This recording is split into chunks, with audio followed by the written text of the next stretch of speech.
Bonjour à tous et bienvenue sur ma chaîne Turkish Food by Karima FR, j'espère que vous allez bien. Alors dans cette vidéo, on va voir la règle dite ketchup, qui est très importante dans la langue turque, mais aussi on va voir un peu de vocabulaire. Donc cette règle, on l'a déjà utilisée plusieurs fois dans les cours précédents, mais maintenant je vais vous l'expliquer plus en détail.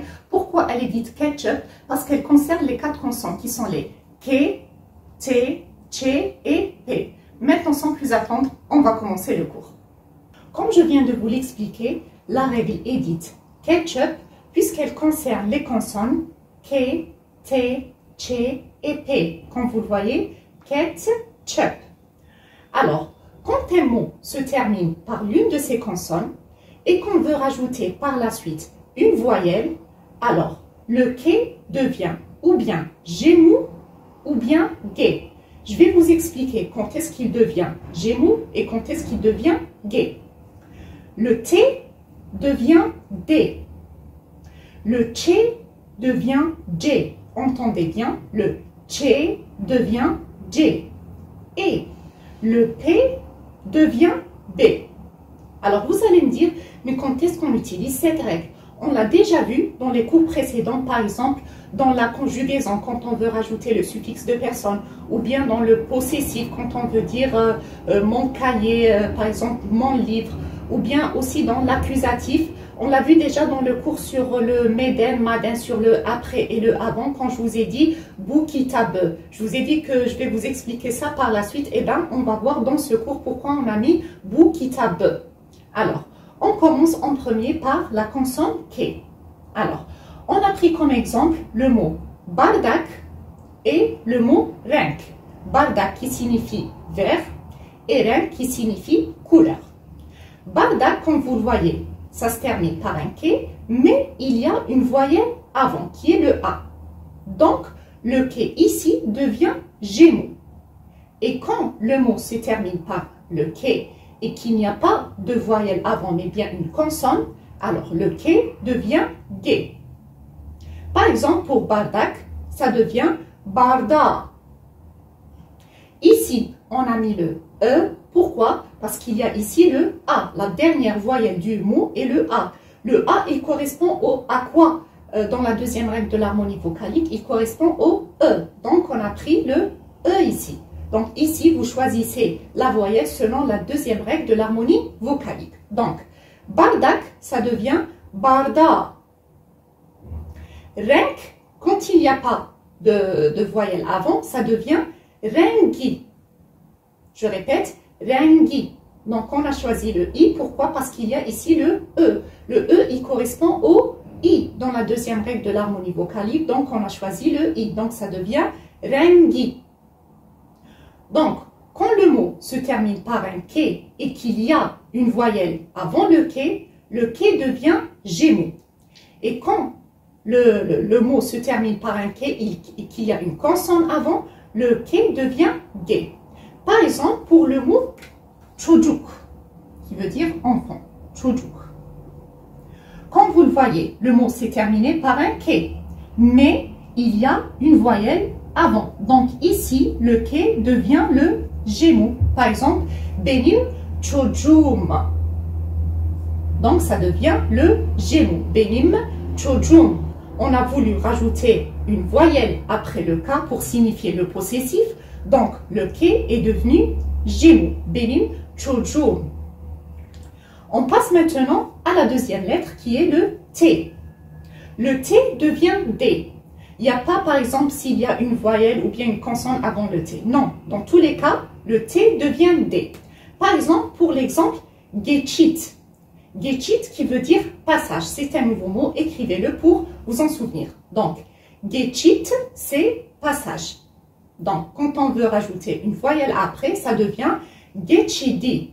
Par exemple, yaya geçidi. C'est le passage piéton. Donc, le T est devenu D. On a choisi ici le I, puisqu'ici, il y a le I. Le I, il correspond au I dans la deuxième règle de l'harmonie vocalique. Donc, ça devient ici le I. Geçidi. Donc, le T est devenu D. Pour la troisième consonne qui est le Ç, elle devient J. Alors, comme exemple, je vous ai mis borç.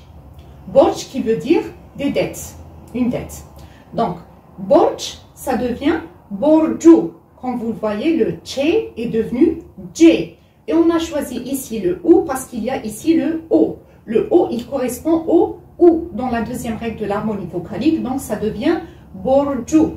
Donc, le tché est devenu tché. Donc, le tché est devenu dj. Borç, borcu. Et pour ce qui est de la dernière consonne, qui est la consonne P, elle devient B. Alors, comme exemple, je vous ai mis le mot çorap. Çorap qui veut dire chaussette. Alors, çorap, ça devient çorabı. Çorabı. Le P est devenu B. Par exemple, benim çorabım. Donc, ça devient le P devient B. Et on a choisi ici le E parce qu'il y a ici le A. Le A, il correspond au E dans la deuxième règle de l'harmonie vocalique. Donc, on a choisi le E. Comme vous le voyez, les règles de l'harmonie vocalique sont très très importantes. Donc, pour les personnes qui n'ont pas encore bien compris les règles, veuillez les apprendre. Et je vous ai mis même une vidéo spéciale pour l'harmonie vocalique, si vous vous souvenez. Donc, il faut bien retenir les règles de l'harmonie vocalique. Donc, le P est devenu B. Par exemple, dans le cours sur le après et le avant, qu'on a vu kitap, parce que kitap, ça s'écrit avec un P à la fin. Kitap. Comme vous le voyez, il y a le P. Quand on a pris bu kitabı, on a pris comme ça, bu kitabı. Comme vous le voyez ici, le P est devenu B.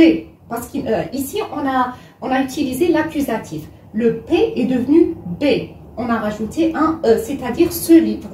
Vous connaissez ce livre, vous tenez ce livre, vous parlez de ce livre précisément. Donc, c'est ça l'accusatif. On va le voir dans un prochain cours en plus en détail, mais c'est ça en général, c'est pas très très compliqué, l'accusatif. Donc, bu kitabı, c'est-à-dire ce livre que vous tenez maintenant, que vous connaissez ce livre, vous l'avez lu ou bien vous en parlez et vous le regardez. Donc, on a rajouté le E. Bu kitabı. Kitap devient kitabı. Donc, je résume cette règle dite ketchup. Quand un mot se termine par l'une de ces consonnes et qu'on veut rajouter une voyelle par la suite, le K devient Gémou. Quand avant le K, il y a une voyelle et il devient le G quand il n'y a pas de voyelle, c'est-à-dire juste une consonne. Le T devient D, le Ç devient J et le P devient B. Maintenant, on va passer à un peu de vocabulaire. Alors, pour ce qui est du vocabulaire, on va voir les directions, les points cardinaux et quelques éléments de la nature. On commence en premier avec droite. Droite, en langue turque, c'est sağ, avec un Gémeaux à la fin. Sağ. Donc, droite, c'est sağ. Gauche, c'est sol. Je répète, droite, c'est sağ. Et gauche, c'est sol. Quand on dit à droite, ça devient sağa. Ici, il y a le directif. Sağa. Et à gauche, c'est sola. Donc, à droite, c'est sağa. Et à gauche, c'est sola. On a utilisé ici le directif. Et quand on dit, par exemple, tourner à droite, c'est sağa dönün. Dönün, c'est tourner. Et à droite, c'est sağ. Donc, ça devient sağa dönün, c'est tourner à droite. Et bien sûr, tourner à gauche, c'est sola dönün. Donc, sağa dönün, c'est tourner à droite. Et sola dönün, c'est tourner à gauche. Maintenant, on va voir les points cardinaux. On commence par le nord. Le nord, c'est kuzey. Je répète, nord, c'est kuzey. Le sud, c'est güney. Je répète, sud, güney. L'est, c'est doğu, avec un Gémeaux. Doğu. Je répète, l'est, c'est doğu. Et l'ouest, c'est batı. Je répète, l'ouest, c'est batı. On va les revoir. Nord, c'est kuzey. Sud, c'est güney. Est, c'est doğu. Et l'ouest, c'est batı. On passe maintenant à quelques éléments de la nature. Alors, la mer, c'est deniz. Je répète, la mer, c'est deniz. Fleuve, c'est nehir.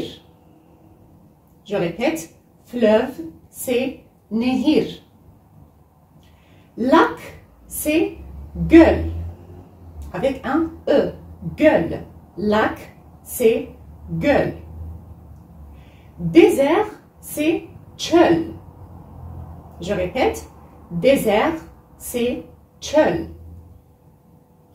Montagne, c'est dağ, avec un gémeau à la fin. Dağ. Montagne, c'est dağ. Plante, c'est bitki. Je répète, plante, c'est bitki. Arbre, c'est ağaç, avec un gémeau et un ç à la fin. Ağaç. Arbre, c'est ağaç. Et fleur, c'est çiçek. Je répète, fleur, c'est çiçek. On va répéter ces quelques mots depuis le début. Sağ, sol, sağa, sola, sağa dönün ou bien sola dönün.